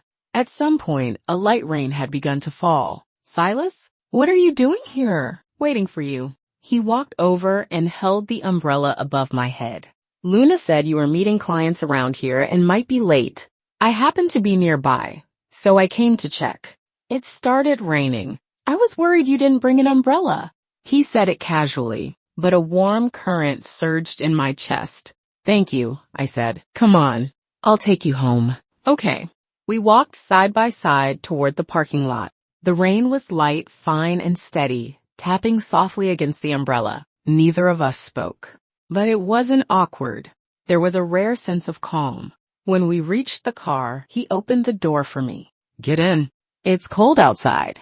I sat down. He went around to the driver's seat and started the engine. The heater turned on and the car quickly warmed up. Have you eaten? He asked. Not yet. Then shall we eat first? Sure. He chose a quiet Japanese restaurant. It wasn't large, but it was elegant. The owner recognized him and greeted him with a smile. Silas, it's been a while. Yes, I've been busy lately. And this is? A friend, he said. The owner gave a knowing smile and asked no more. We were led to a small private room by the window, overlooking a garden. The rain continued, pattering softly against bamboo leaves. This place is nice, I said. I like coming here when I'm in a bad mood. It's quiet. No one bothers you. He poured 2 cups of sake and handed one to me. To celebrating your big win. Thank you. We clinked glasses and drank. The sake was warm, warming all the way to my heart. Silas, I said, setting my glass down and looking at him. Luna told me you're getting married. He paused, then smiled. She really said that? Yes. Did she tell you who I'm marrying? She said it's a pianist. Very gentle. Very quiet. That's right. Silas nodded and poured himself another drink. I am getting married. Next month. In Bali. Congratulations, I said calmly. Thank you. He looked at me for a long moment. Then, suddenly, he spoke. Too bad the bride isn't you. I froze. What? The pianist is my mother, he said, a wry smile tugging at his lips. She's 60 this year. She found a companion, a retired piano teacher. They met at a senior university and fell in love at first sight. They insist on getting married. My mom says if she doesn't go a little crazy now, she'll be too old to ever do it. So next month, I have to go to Bali with her for the wedding. Luna did that on purpose, just teasing you. I looked at him, momentarily at a loss for words. Inside me, a complicated feeling stirred. It was like a sigh of relief, and yet mixed with a faint sense of loss. So, you're not getting married? I asked. No, he shook his head. At least, not for now. Then, why would Luna say that? She was probably testing you. He smiled. That girl has always worried about my love life. She thinks I like you and she's afraid you don't feel the same, so she keeps finding ways to test you. Childish. I laughed as well. But thank you for telling me. Otherwise, I really would have thought you were getting married. If I really were getting married, he suddenly asked, would you come? He looked at me seriously. I would. I nodded. You're my friend. Of course I'd wish you well.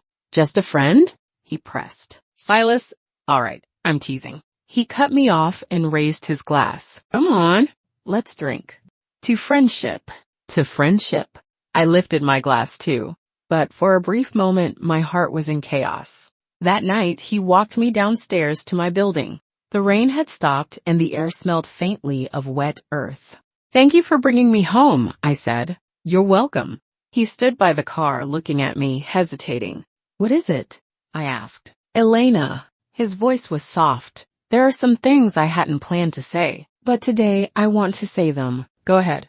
These past 6 months, watching you slowly heal, watching you grow stronger, I've truly been happy for you. But at the same time, my heart ached. It hurt seeing you carry so much alone, seeing you clearly in pain, yet pretending everything was fine. I want to protect you. I want to take care of you. I want you to know that in this world, someone still cares about you, loves you. But I also know you need time. So I'm willing to wait. Wait until you're clear. Wait until you're ready. Wait until you're willing to accept new love. Until then, I'll always stand behind you. When you turn around, I'll be there. He spoke slowly, seriously. Every word struck my heart like a gentle knock. I looked at him, this man who reached out when I was at my lowest, this man whose affection was written plainly in his eyes. Something inside me slowly melted. Silas, I said, my voice thick. Thank you. But I'm not worth waiting for. I'm divorced. I carry scars that may never fully heal. I'm afraid I'll disappoint you. Afraid I'll hurt you. So let me take that risk myself, okay? He stepped closer, interrupting me. Elena, you are worth it. Worth loving, worth cherishing, worth the very best. Give me a chance. And give yourself one too. Let's try, okay? The night wind was cool, but my heart was burning hot. I looked at him for a long time. Then I nodded gently. Okay, let's try. He smiled, a smile like sunlight, lighting up the night. Thank you, he said, and pulled me into a light, brief hug. It was short, but warm. After that, my relationship with Silas shifted, subtly, gently. He never pushed me, never pressured me. He simply sent me a good morning every day, asked if I'd eaten at noon, reminded me to rest at night. On weekends, he asked me out to eat, watch movies, take walks, like any ordinary couple, slowly getting closer, slowly understanding each other. When Luna found out, she was ecstatic. I knew it!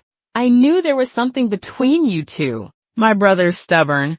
Once he chooses someone, it's for life. Elena, treat him well. I will, I said, but don't get your hopes too high. We're just trying. Whether it works out, that depends on fate. Trust me, she grinned. You two have deep fate. 3 months later, my studio landed a major project that required a 2-week overseas business trip. Silas wanted to go with me, but I refused. Work is work, I said. I don't want to mix personal feelings into it, and you're busy too. No need to delay important things for me. I'm not comfortable letting you go alone, he said. I'm not a kid, I laughed. I used to travel alone all the time. That was different, he said seriously. You were single then. Now you have me. I have a responsibility to take care of you. My heart stirred. All right, I smiled. Then at least send me to the airport. That's more like it. On departure day, he saw me off at the airport, checked me in, handled my luggage, walked me all the way to security. Call me when you arrive, he said. Every day. Okay, be safe. Don't overwork yourself. I know. And he hesitated, then lowered his head and gently kissed my forehead. I'll miss you. My face flushed instantly. I'll miss you too, I said softly. He smiled, ruffled my hair. Go. I'll be waiting for you. When I turned back at security, he was still there, waving. Sunlight wrapped around him like a golden edge. In that moment, a powerful feeling surged in my chest. Maybe this was happiness. The trip went smoothly. The project was secured. The client was delighted and follow-up collaborations were planned. The day before returning, I went to the mall and bought Silas a gift, a watch. Similar to the one he used to wear, but newer. He'd worn the old one for years. The strap was worn, yet he never replaced it. I thought he'd like it. The plane landed at 8 p.m. of Chapter 10. Dragging my suitcase out, I spotted him immediately. He stood at the arrival's gate, holding a bouquet of sunflowers, bright gold, blooming boldly. "Welcome home," he said, handing me the flowers and taking my suitcase. "Thank you." Warmth filled my chest. "Are you tired?" "A bit." "Then let's go home and rest." In the car, I handed him the gift. "For you." "What is it?" "Open it." He unwrapped it, froze when he saw the watch. "Why suddenly give me this? Your old strap was worn. It was time for a change. And this project succeeded partly because of the connections you introduced. Consider it a thank you gift." He looked at me for a long time. Then he smiled. "Elena." "Yes?" "Let's get married." I froze. "What did you say?" I said, "Let's get married. I know it's sudden, but I'm serious. I've thought about it for half a year. I want to be with you. For life. I want to wake up seeing you every morning, fall asleep seeing you every night, eat together, walk together, grow old together. Elena, will you marry me?" He stopped the car, pulled out a small box and opened it. Inside was a diamond ring, not big but exquisite, sparkling under the light. My heart was a storm of emotions. "Silas, I know you might not be ready," he said gently, holding my hand. "It's okay. I can wait. Keep the ring. When you're ready, put it on. Until then, I'll wait." "Why me?" I asked. "I've been divorced. I carry wounds." "Because you are Elena," he said firmly, "and I love exactly who you are. Your past, I can't change. But your future, I want to walk it with you. Your pain, I'll heal. Your wounds, I'll soothe. Give me this chance to take care of you for life." Tears fell without warning. "Don't cry," he whispered, wiping them away. "It hurts me." I looked at him for a long time. Then I nodded. "Yes, I'll marry you." He smiled like sunlight. He slid the ring onto my finger. "A perfect fit. From today on," he said, kissing me, "you're mine." That kiss was gentle, deep, a promise, a vow, a lifetime. 6 months later, Silas and I got married. The wedding was simple, just family and close friends. Luna was my bridesmaid, crying harder than I was. "Be happy, Elena," she said. "I will." At the wedding, Silas held my hand and said to everyone, "The luckiest thing in my life was meeting Elena. I'll spend my whole life loving her, cherishing her, protecting her, letting her be the happiest woman in the world." I cried again, happy tears. Married life was simple, but warm. We lived in Silas's apartment, small but cozy. We were both busy, but we promised to eat dinner together every night. On weekends, movies, walks, or cooking at home together. Like ordinary couples. Quiet days, steady love. And we were content, truly content. A year later, I became pregnant. Silas was overjoyed, spinning me around. "I'm going to be a dad." Then he hurriedly set me down. "Careful, careful." Morning sickness hit hard. I couldn't eat much. He cooked endlessly, happy even if I ate one bite. "Thank you for your hard work, Elena," he said. "It's our child," I replied. He rested his hand on my belly, eyes overflowing with tenderness. "Boy or girl, I'll love them, as long as it's yours." 10 months later, our daughter was born, healthy, 6 pounds 8 ounces. Silas held her with trembling hands. "She looks just like you," he said. "Eyes, nose, mouth, she'll be beautiful." I laughed. "Like you is good too." "No," he said softly, "like you is best." On her 1-month celebration, family filled our home. Luna refused to let go of the baby. Silas's mother held my hand. "Thank you for giving Silas a home." "Mom," I said, smiling, "thank you for raising such a wonderful son."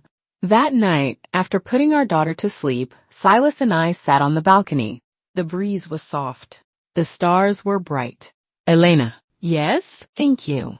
"For what?" "For marrying me, for giving me a home, for making me the happiest man in the world." I leaned against his shoulder.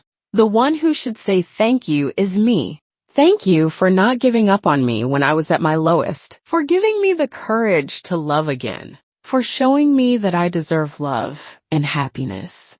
He kissed my hair. We'll be happy forever, he said. I promise. I know. Our fingers intertwined. Now, the future. A lifetime. Far away, the city lights flickered. Countless stories quietly unfolding. Ours was just one of them. Ordinary, simple, but warm enough to light the rest of our lives. The end.